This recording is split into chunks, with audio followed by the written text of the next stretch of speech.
Welcome to Politically Speaking. I'm Elizabeth Bennion, Chancellor's Professor of Political Science and Director of Community Engagement and the American Democracy Project at Indiana University, South Bend. Frank Berry is Bloomberg opinion columnist, member of the editorial board covering national affairs, and author of Backroads and Better Angels, a journey into the heart of American democracy. Frank has traveled across the country to get a closer look at the issues dividing and uniting Americans, including stops in communities like our own here in South Bend. Today, we'll discuss his journey, what he learned about American democracy, and his thoughts on the national political landscape.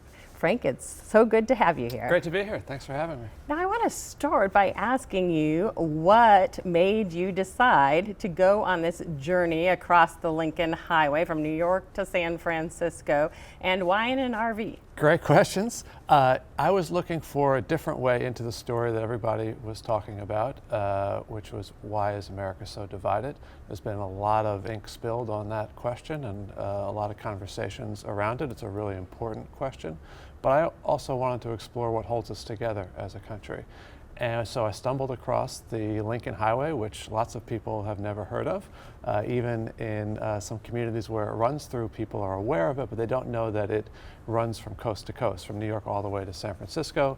And it was the first road to connect the country all the way from coast to coast. And so I thought, what a perfect way to travel across the country, speaking with people about what holds the country together, using Lincoln, the president who more than any other held our country together during our time of deepest division, as a guide, as kind of a North Star to lead us across these divisions as we went, and channeling some of his spirit and some of that history as we traveled. So it sounds like the idea is if we take this long historical view and realize that we somehow survived as a nation through the Civil War and beyond that, we should be able to do it again. Well, that's part of the idea is that there's a lot we can learn from history, and a lot we can learn by looking back and recognizing that what we're going through now is not always new. History has waves, and a lot of what we're seeing today is something that we have seen in the past. And so being able to ground some of these conversations in that history, I think, is really helpful, because it does provide some broader understanding of, we've been through something similar in the past. How did we get through it then? Let's talk about that, and what values were important to overcoming those obstacles back then. The Civil War being the biggest one, but lots of other issues that we're facing today are ones that we've encountered in the past. Now, the dates of your journey seem historically significant, moving from September 11th and then going and continuing through Election Day. Can you talk a little bit about that choice? Yeah, sure. So we left on September 11th from New York City. Times Square is where the Lincoln Highway starts. And the idea was to channel some of the spirit of unity that the country felt in the wake of the 9/11 attacks. I was living in New York at the time, and that was a very powerful thing, I think, that most Americans experienced, the coming together after the attacks. And so we wanted to capture that spirit or channel it as we traveled. And the idea was to get to San Francisco by Election Day, which should be a day that unites the country, but of course has been dividing us. So two bookends to the trip. And you asked about the RV. We were traveling during the pandemic. This was the September of 2020. And so we didn't want to be staying in a different hotel every night. One, it would be expensive, but two, I was going to be interviewing people, and I wanted to be safe and protect their health. And so we thought the only way to really do this would be to travel in an RV. And so we had never RV'd before, had never driven an RV, barely been in an RV, but we did a little research, and we found what we decided would be the biggest RV we wanted to drive and the smallest RV we wanted to live in. It was a 25-foot Class C motorhome, and we're lucky to find a used one, 30,000 miles, and we learned as we went. Was there an advantage to taking this particular path and doing it in an RV in terms of people opening up to you, do you think? I think so. I think I'm a columnist at Bloomberg, but it's different than me parachuting into a community and wanting to talk to someone if I'm actually, on a route traveling across the country. First of all, people love a cross-country trip. Lots of people have done a version of a cross-country trip, or they want to do a version of it, and so there's a kind of an instant element of interest. And the RVing also adds to that. I think lots of people have RV'd, some people want to RV, and so there's an element of that that makes it a little more friendly. I was traveling with my wife, and we were not looking to speak to people about the presidential election. We were asking them about national issues, but from their own local perspective. So I wasn't going in and saying, tell me whether you like Trump or Biden. It was, tell me about the community and tell me about this issue, but not about which party you're siding with, but about how it's affecting people here. So what did you learn? What did people tell you when you asked them those questions about their community, about political polarization, about their own thoughts on the current landscape? Well, I heard a lot of frustration from people in both parties about how divided we were, which wasn't surprising, but I do think that people in each party tend to think that their side is the one that's frustrated by the division, and the other side is causing the division. And the truth of the matter is people in both parties are really frustrated by the divisions. And they aren't always sure what to do about it. But something else I heard again and again from people was a sense that we would somehow get through it. And I think that speaks to what you said earlier about the idea that we've been through a lot together. And I think Americans do recognize that, and they have this faith in our ability to overcome things. And that was an idea that kept popping up as I talked with people along the route. So we sometimes hear in various media outlets and certainly online, there is an impending civil war. That's not the sense that you got from the people you talked to. No, it's not, but there was a real concern around how bad the vitriol has been getting and how angry people are. And people talked about losing friendships and having relationships strained over politics. And people spoke about that with a lot of sadness. Now, that doesn't mean that we're on the brink of half the country taking up arms against the other half, but it does speak to a growing sense of bitterness that leads down a very bad road. And so we're not at the brink of civil war, but there's reason to be concerned about the path we're on. So you talked about the fact that history has lessons to teach us and that we can learn from the sort of thoughts of Abraham Lincoln and some of the things he did during the Civil War as we think about how to move forward out of these tumultuous times, these divided times today. Can you give some examples of what lessons you drew from history as you were listening to people talk about how to move forward today? Sure. So there's a lot of Lincoln that's relevant to today, and even just in terms of the way that we think about politics, the way we look at politics. So in the 1850s, Lincoln, who was a staunch opponent of slavery, believed it to be a moral abomination, nevertheless was not an abolitionist because he feared that it might divide the country, fracture the country, push the country towards civil war. And so he looked at Southerners in the 1850s and said, we are just as they would be, they are just as we would be if we were in their situation. And it was a recognition by Lincoln that we're all shaped by our own circumstances. The places that we grow up and the values and the cultures that we grow up with affect who we are and affect our political outlet as we become adults. And I think that just that small recognition helps to temper some of the righteousness that we tend to feel around our own political positions. Lincoln said of government policy, there are few things that are wholly good or wholly evil. Almost everything is a compound of the two, and the trick is to find out where the weight of it lies. Is it better, is it more good, or is it more evil?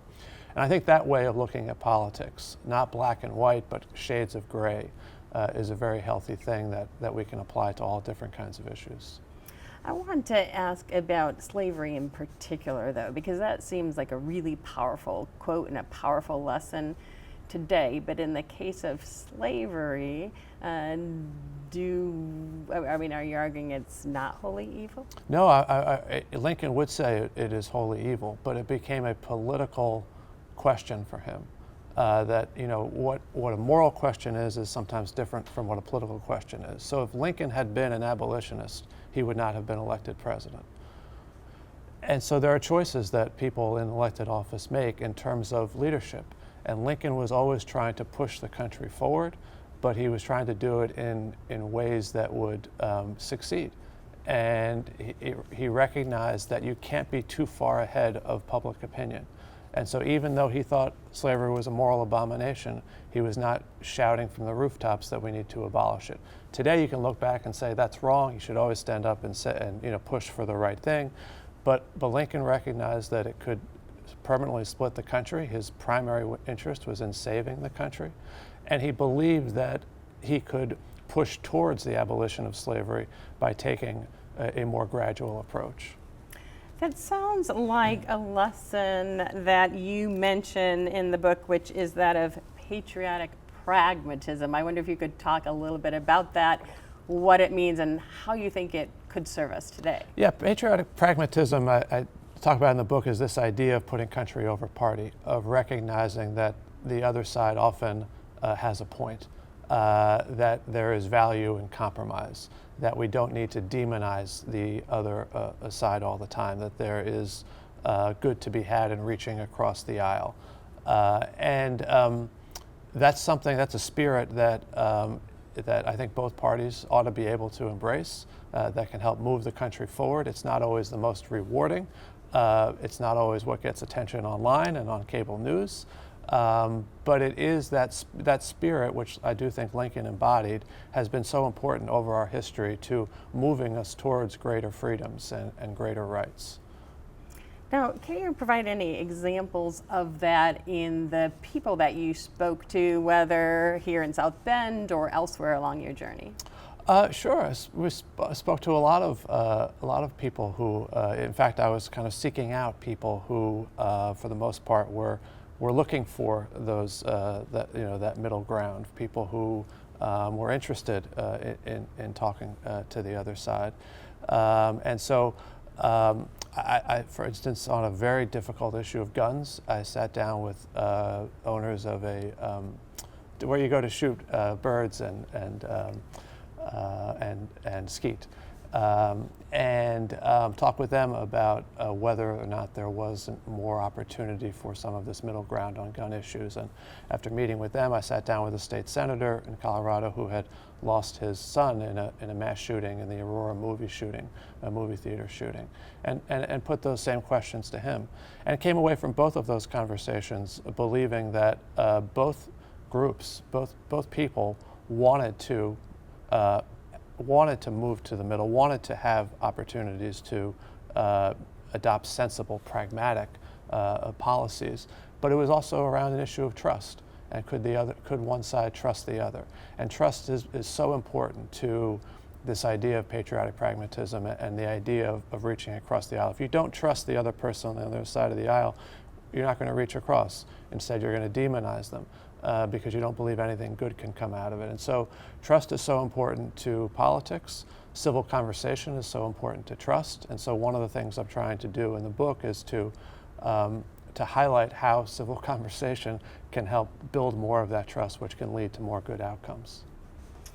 Now, as we think about trust and in your reporting, where would you say we are as a country, and what can be done to build more trust? That's a great question. I can't say that we've advanced since 2020. This was 4 years ago when I was traveling, and today I don't think there's more trust than there was 4 years ago. In fact, there's probably less, given that when I was traveling 4 years ago, it was before what ended up becoming the Stop the Steal movement and Trump's decision not to concede the election, which of course led up to January 6th. And a whole movement grew up around believing that Trump had won the election. And I think that has fed feelings of mistrust on both sides. This work of building trust is even more important, and it's even more difficult because of the increasingly polarized environment we're in. Now, Trump is mentioned in the book, but the book really is not about Donald Trump. Why is that important? Correct. I did not want to write a book about Donald Trump. There are plenty of books about Trump, and I didn't want to write a book even about the 2020 campaign or about Trump and Biden or about national politics. Partly because it's been done, partly because people tend to either if they agree with it, they're going to read it, and if they don't agree with it, they're going to put it down. I wanted to write a book that would challenge both parties to be a bit more introspective about their own side. And the only way to do that was to build some of this trust that I'm talking about with the reader by challenging not just people I disagree with, but challenging people in my own party. And so the book really steers clear of Trump. And in fact, there's very little of Trump in the first 2/3 of the book. And then after the election, when he refuses to concede, it becomes inevitably part of the conversation, because in a journey that's exploring the nature of democracy, here we are actually getting a real-time test on how to hold a democracy together. Now, in terms of the media and the media's role in bringing people together into a conversation versus polarizing them and having them look at completely different sources that simply confirm what they already believe, what does that landscape look like, and what role would you like to see the media play? I would like to see the media do more of this, which is in-depth conversations with people who are not just spouting a particular party line. I think when you turn on a lot of news, that's what you get. It's very predictable. I find I don't really learn anything and not challenged. And so I think there's a really important role for media in doing more of that, and also trying to play down the middle more instead of catering to the far left or the far right, telling people what they want to hear. It's a hard thing to do because you risk losing audience.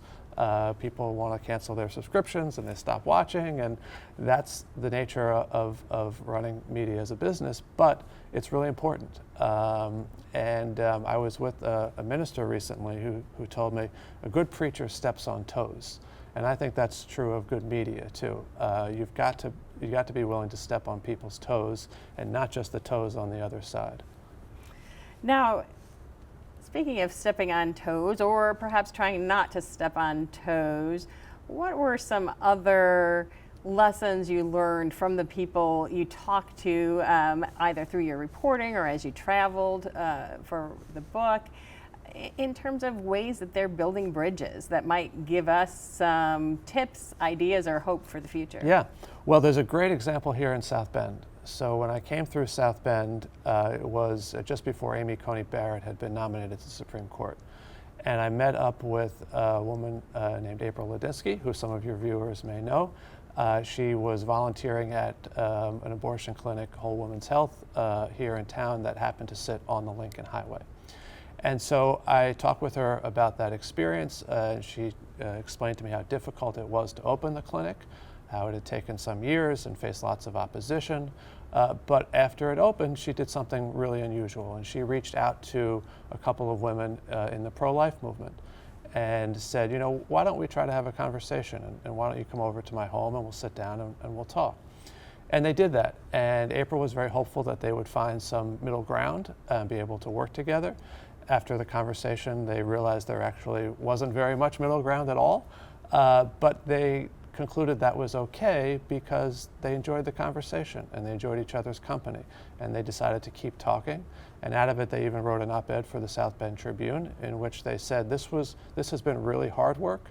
It takes a lot to open yourself up to this, to have an open mind on a topic that you feel so strongly about, but to listen to people, to engage with them has been really rewarding too. And what we've learned, they said, is that we've got to be able to prioritize the person over the message, the relationship over the politics. And I think that is so important to everything that we're really talking about today in terms of civil discourse and trust and depolarization. We've got to be able to see each other as individuals and to decide that the relationship that we're going to have together is more important than any. We're not going to convince each other, but we're going to respect each other. Of course, we see so many broken friendships, even family relationships that go beyond uncomfortable Thanksgiving dinner to Yes. sometimes not talking to Yes. members of your family for years now at a time. If you were to think about the people that you met and give some advice to viewers who might be feeling like, that seems like a bridge too far, I'm not sure that I can do that, what would it be? The advice to people who have experienced these strained relationships? Yes, and perhaps aren't sure if they want to If they repair want them to. or Yeah. would be able to. Yeah, and I know these are really hard and really complicated, and people feel it extremely strongly. And I think one way out of if a relationship has already been broken and is to try to meet and talk about something other than politics, and to begin to reestablish a relationship in kind of a safe zone where you can do that. And then, from there, maybe the conversation can become a little bit more political over time. But people sometimes just need to have space. They need to have an agreement that we're not going to lose this relationship over politics, and that can be hard to do. One of the things that we see is a growing or seemingly growing divide between more urban areas and rural areas, with folks feeling like they can't really understand each other, or folks living in a different type of community just don't respect them.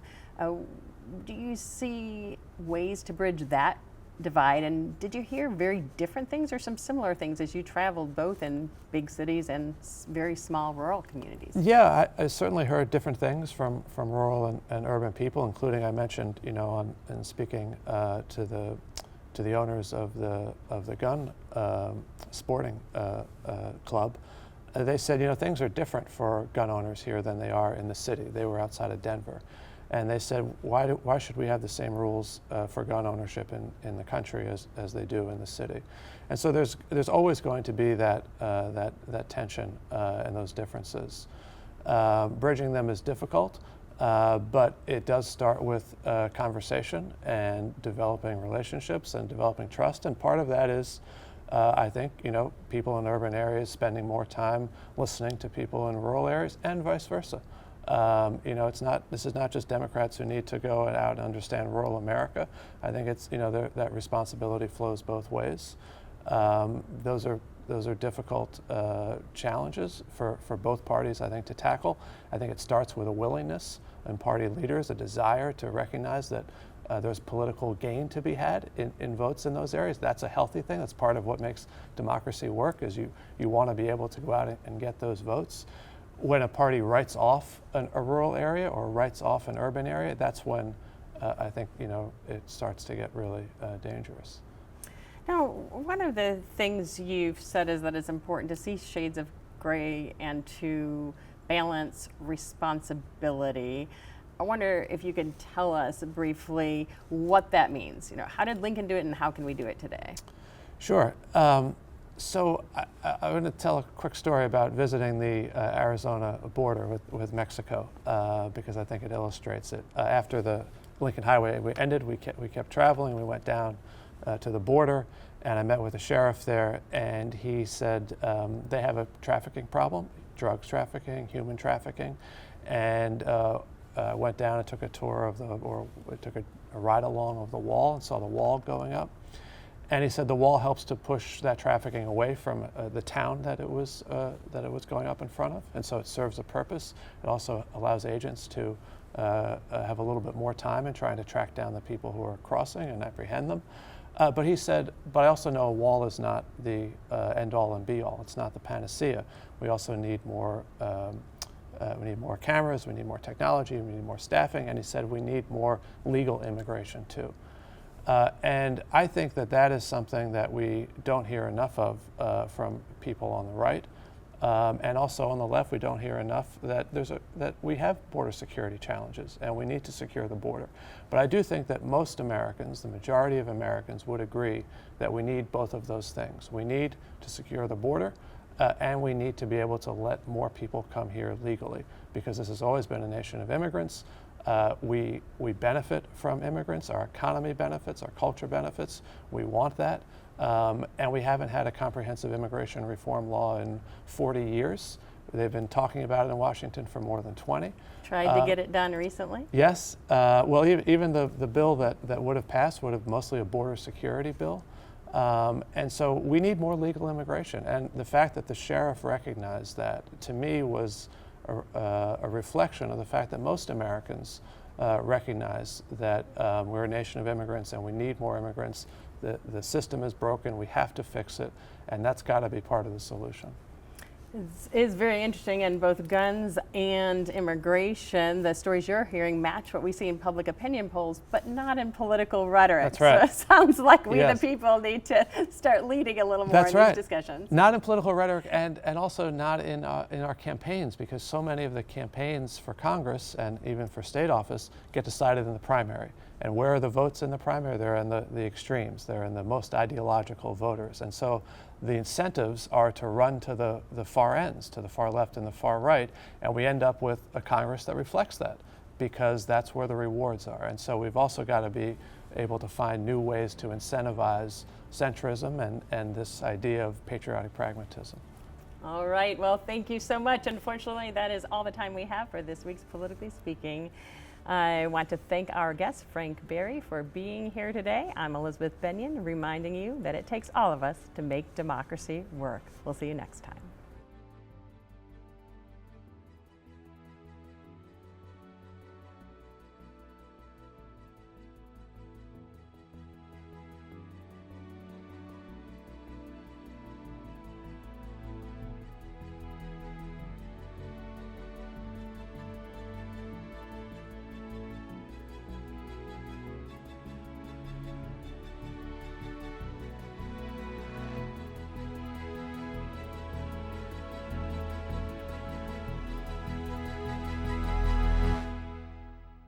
This WNIT local production has been made possible in part by viewers like you. Thank you.